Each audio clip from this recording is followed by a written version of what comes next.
Hello, everyone. This is Madeline Dale, and I have another amazing author for you guys to check out. I'm going to let him introduce himself and tell us a little bit about his book. Hi, everybody. I'm Anthony Almato. I am a debut author. Just finished writing this book, awesome book right here. Oh, there we go. Free Worlds of Humanity. I'll hold it up there. It gets a little funny sometimes. Sorry about that. I'm just going to read you a little bit of the blurb. It's perfect for fans of Dune and the reality dysfunction. It reveals the long-lasting effects of corruption and colonization in the distant future, where humankind has discovered interplanetary space travel and weaponized it. In the colonized planets forming the free worlds of humanity, a select few like Henry McCreight live richly as politicians governing the masses through lies and deceit. They perforate their wars on exhausted soldiers like Askar, whose wish to die is still unfulfilled. Dissenters like the legendary resistance leader Isabel Sedaris believe the only way forward is through a governmental purge. Among the key players hide the pawns, wayward souls like Mace Applegate, who's been fleeing across space with corporate secrets, and Catherine Norcross, whose vengeance is a bag of teeth tied at her hip. For them, freedom isn't free, and they'll pay for it with blood, if not coin. Blending the gritty, multiple perspective narrative of Leviathan's wake and the complex politics of Foreigner and the traumatic convention of Old Man's War, the powerful tale of perseverance in the free worlds of humanity will leave you fighting for breath as the players dig their own graves and attempt to pull themselves out. Whew, that took a lot. I had to hold my breath on that one. That is it sounds very exciting. I have this on my TBR list, but where did you get the idea for this novel? I'm 37 years old, and I actually came up with this idea when I was 16 in school. I was just going into my junior year of high school, and I was focusing on graphic art and design, and I was a video game fanatic at the time. And I actually came up with this concept through a video game idea. The whole point was that I wanted it to be a real-time strategy with different governments and their militaries and how they would interact with each other, kind of like the Command and Conquer or something like that. And I came up with this idea back then, and I started working on it, and I actually spent about 20 years developing the world building concepts for it, and I just kept working on it. Back then I was pretty decent at art, and I used to do some of the artwork myself. As I got older, I stopped doing it, so I started outsourcing some of the artwork, and I just kept working on this concept, and then I put it away and forgot about it for about 5 years. And my wife, when I met her, we moved in together, and we were going through our boxes, and she found a box, and she said, "What the hell is this?" And I said, I explained to her what it was, and she goes, "Anthony, you got to do something with this. There's 300 pages of stuff, just writings and descriptions, maps. I came up with this whole thing." And I was like, "What am I supposed to do with it?" She goes, "Write a book." And I said, "Write a book? Me? What do I know about writing books?" And it took 4 years to write it, but it happened. Nice. So it's like she discovered the treasure box. Sounds like Yeah, I this give all the exciting credit to my stuff. wife. Yeah, 100%. It's all her. Nice. And so you mentioned before we got started, because I asked you about your background, that was a scene from your book, that your background. Can you give us a little bit of detail about it? So I'm sorry. What do you mean the background? You lost the scene behind you that you're using as your background. Oh, I'm sorry. Sorry, I didn't clarify that. Misunderstood you. Yeah, I'm sorry. Yeah, so that's the political. There's a political point to this. So I'm a big fan of Game of Thrones, and I like the world building and the political struggles in that story. I pull a lot from fantasy, even though this is science fiction, because I feel like the writing in fantasy just is a little better as far, and I don't want to say better, that's the wrong word.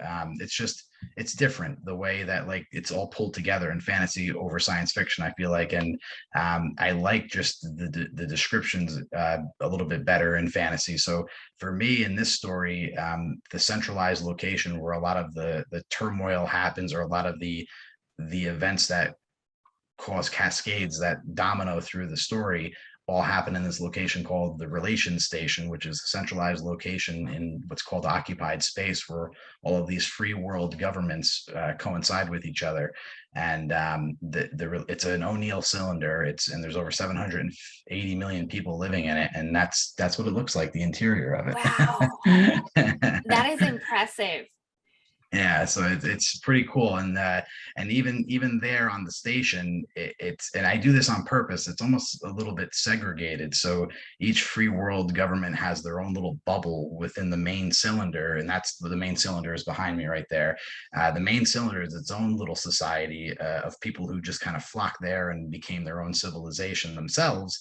And then there's the capital form, which rests at the top. So it's all these separate entities. So it can be a little complex and confusing, and I was a little nervous at first, but you got to trust in the reader. They can handle it. Yeah, it sounds like it tied together really well. I love how much world building you had to do for this. Just like the small bit you've shared, I can only imagine all of it, trying to pull it all together.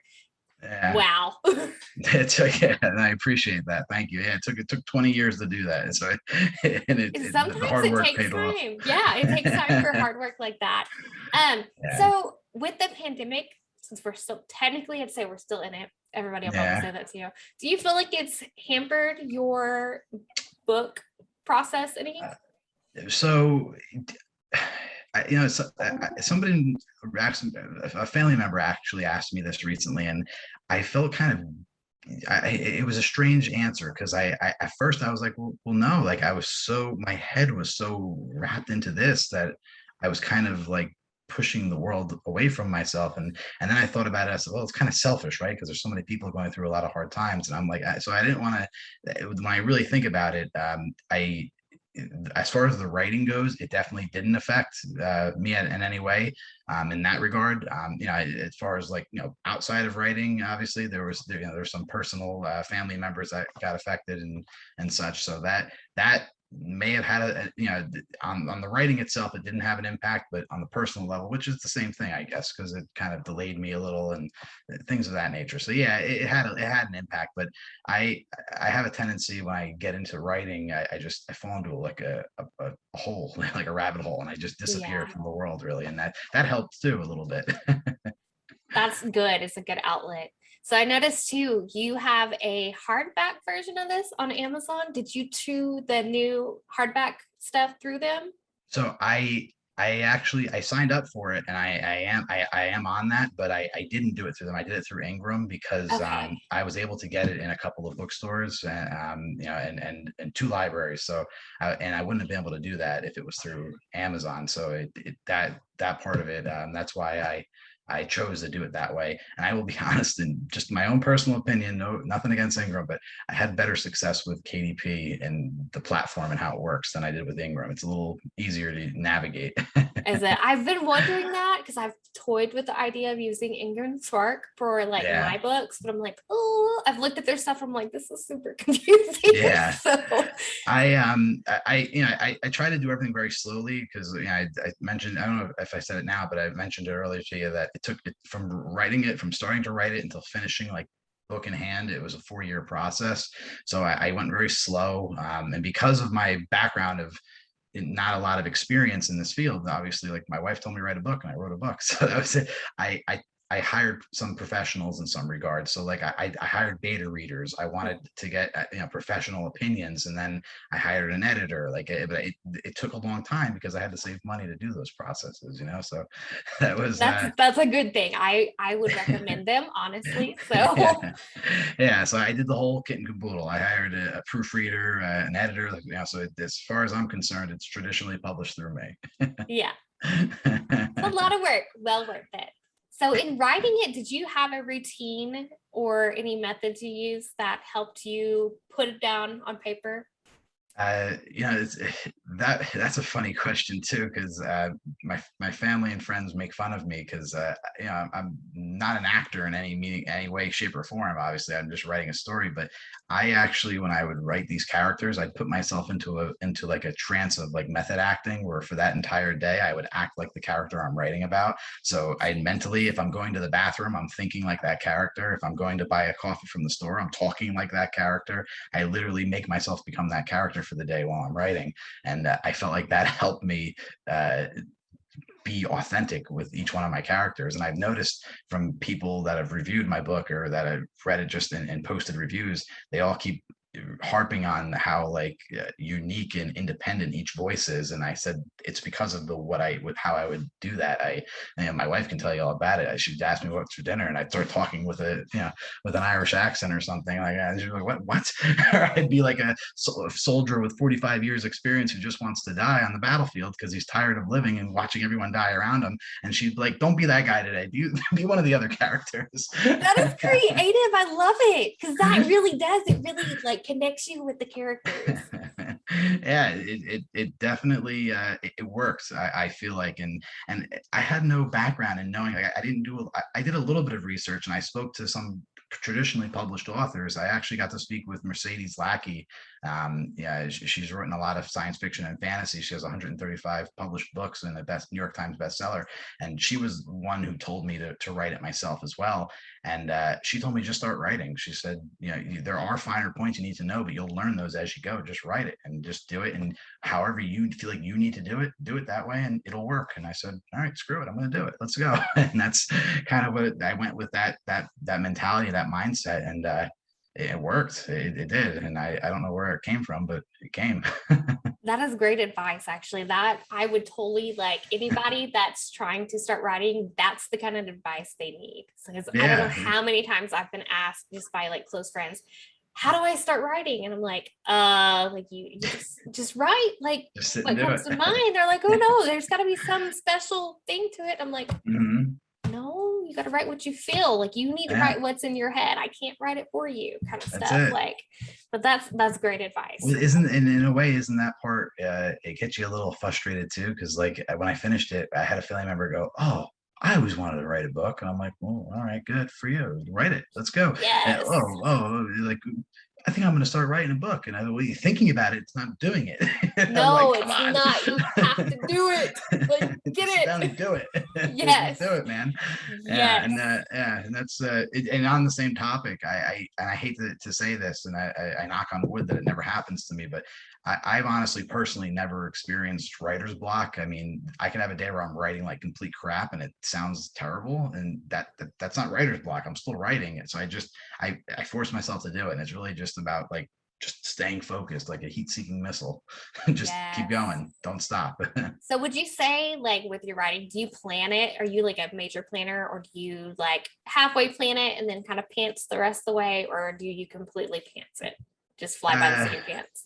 Yeah, I when I first started writing it, I actually started writing each chapter of each character, because there are multiple POVs that you follow in the story, and I wrote them as little short stories, and that's how I first started doing it, just to see like if I could do it. And when I did that, I had no plan whatsoever, but I actually stuck with that, and that was my opening chapters for all of my characters. Now I tweaked them and revised them a little bit, but I found that for me, I have a general sense of the direction I'm going, but in the moment, I don't want to harp on that general sense of direction. I just want to go with it and just let it come out, and let the conversations happen in my head, and that's and it comes out onto the pad, onto the Microsoft Word there. Yeah. Yeah. So for me, it's I have a general sense of the direction I'm going, but I can tell you, just for book one by itself, I mean, the very first draft of book one took me 4 months to write. And it wound up being 300,000 words, the first draft. And but I can tell you that it was crap. It was complete crap. It was terrible. And I'm happy I didn't say, here you go, read this, because it wasn't good. But when I went back and looked at it, I said, okay, well, I see where I was going here, but that doesn't work. So so I do have a general sense, but then at the same time, I'm tweaking it and I'm coming up with new ideas, and it changes. It constantly changes from the first time I started until finished product. So yeah. That's good. The first draft is always really, really rough for me too. So it's like, what did I just write? This makes no sense. This is not the same as like what's over here. So because I started, because my editing process is insane, and I've got a book coming out in January, and apparently the wolf I was talking about in the story changed colors like 3 or 4 times, and I completely missed it. It was just like, sorry. Well, do you ever listen to it? Like, do you listen to it when you write a chapter to hear it? Yeah. On occasion, I can't always do it depending on what time it is at night. Yeah. So Yeah, because that's I can't true. wake up my son. Um, Yeah. but do you find that listening helps you with your Oh, editing process? tremendously. So I'm in New Jersey, and I live in northwestern New Jersey, which everyone has their own opinion in New Jersey, and I will admit that that opinion is probably accurate, whatever it may be. But northwestern New Jersey is very rural. There's a lot. It's the Appalachian Trail, and there's mountains up here. And I moved up here a few years ago, but I work down in the city in Newark, New Jersey. I can see New York City, the skyline. So it's about an hour and 20-minute drive one way. Ooh. So I actually have an app that I transfer it to, and I listen to it on the car ride to work, and that helps me a lot. And I hate to say I am dangerous sometimes if I hear something that sounds horrible and I'm like on my phone while I'm driving, trying to like, okay, not change it and rewrite it, but like send a note to myself so I don't forget. Yeah, you got to fix everything. You're like, oh wait, why this is on it? Let me just like highlight this. Maybe I can come back to it.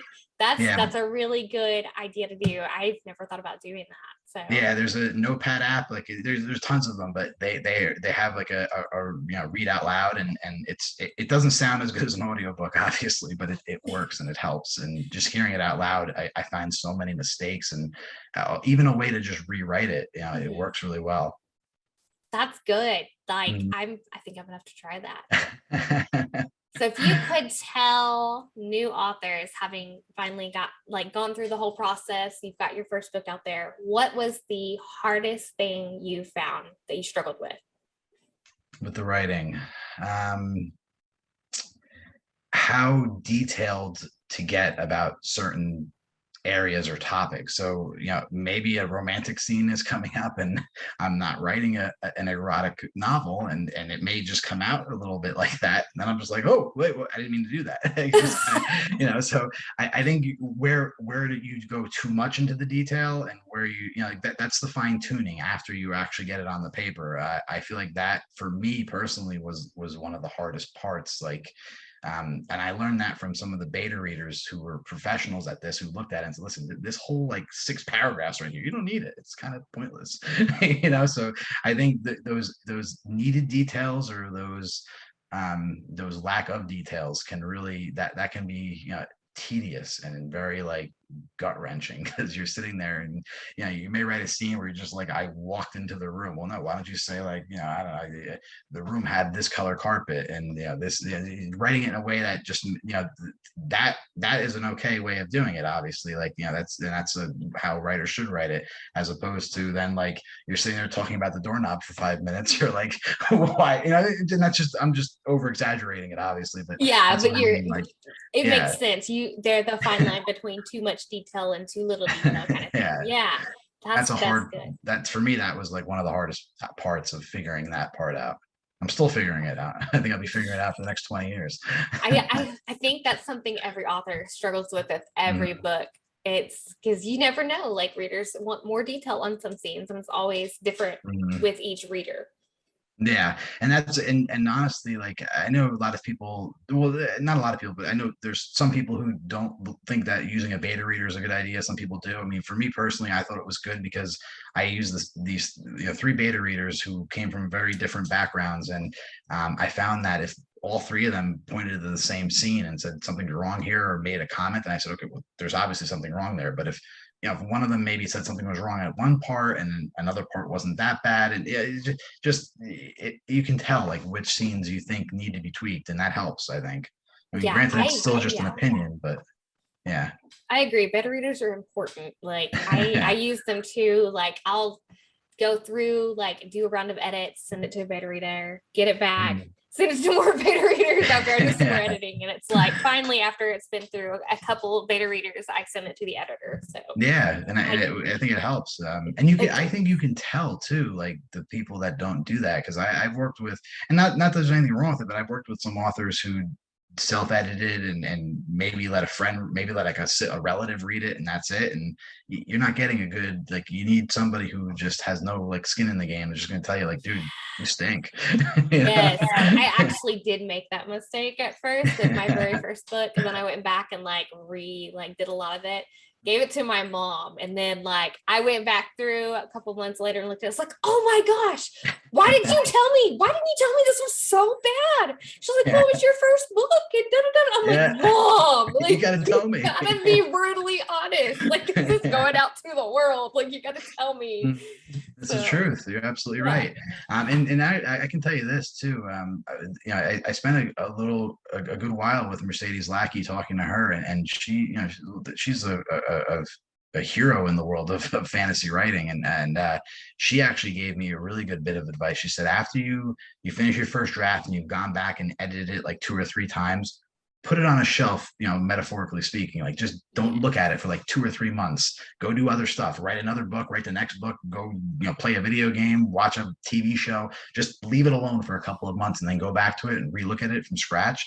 You'll see things that you didn't even realize. So you're like, wait, what? And I don't get it. It's like your brain changes while you're going through that. Yes. And that fascinates me too. It is. It's crazy how that works. And I Mhm. still like I try to do that more. Like I have a bad habit of like I want to push and get it done. I'm like, no, it's gonna be crap if I do that. Yeah.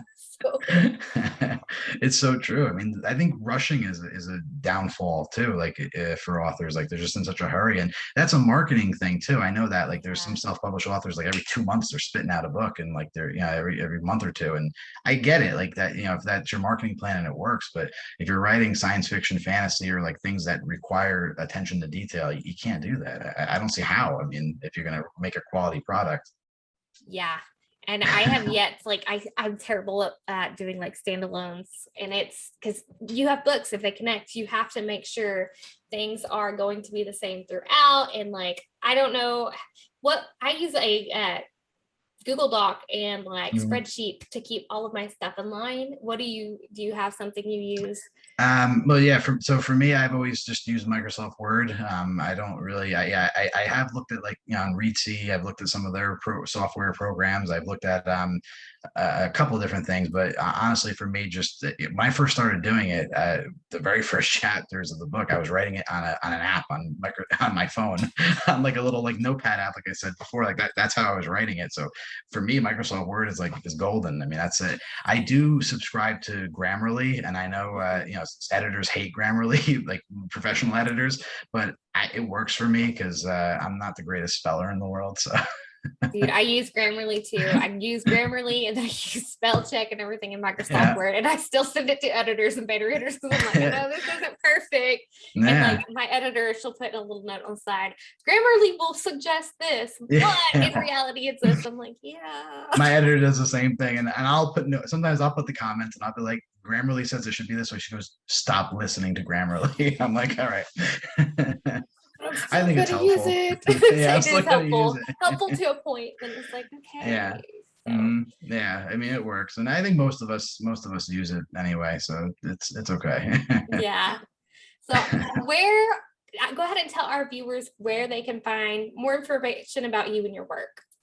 Yeah, absolutely. Yeah. So my author website is Anthony Almato, Almato. Anthony standard spelling, if you need me to spell that out for you, .com. And I have a story Bible website for Free Worlds of Humanity. It's actually freeworldsofhumanity.com. And if you go on there, I have dozens of pieces of artwork.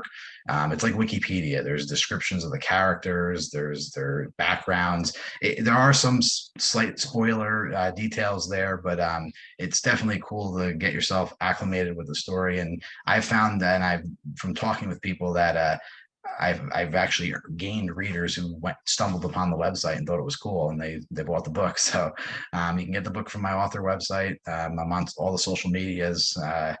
And yeah, that's pretty much it, I think. That is pretty awesome. Well, Anthony, thank you so much for being on the show this evening. Thank you for having me. I hope I didn't talk too fast for you, too rambling on too long there. Nah. And guys, I will have his stuff in below. If you're checking us out on YouTube, below us, and make sure you subscribe. And if you're watching this on another social media app, check the comments. Have a good night, guys. Thank you.